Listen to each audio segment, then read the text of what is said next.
చాలా important question. ఖాళీ ఖాళీ అన్నది ఏమీ లేదు. మహాంకాళి, అటువంటి మహంకాళి అంటే కటికమైన చీకటి. అహంకారమైనటువంటి పూరితమైనటువంటి ఏదైతే ఉందో అహంకారాన్ని ఛేదించిటివే గొప్ప విశేషము. దాన్ని ఛేదించమని చెప్పాడు రామకృష్ణ పరమహంస. ఆ తల్లితోనే భోజనం తిన్నాడు, ఆ తల్లికి ప్రసాదం పెట్టాడు, ఆ తల్లితో మాట్లాడాడు. అది చూసి స్వామి వివేకానంద తాను భక్తుడిగా మారాడు.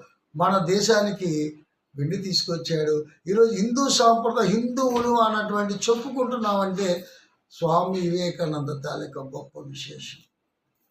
ప్రతి పండగ కూడా ఆధ్యాత్మికమైనటువంటి విషయాలు ఉన్నాయి. దశమి అన్నది సామాన్యమైనది కాదు. అంచేత మనకు ఆంధ్రుడికి ఎంత గొప్ప విశేషం అంటే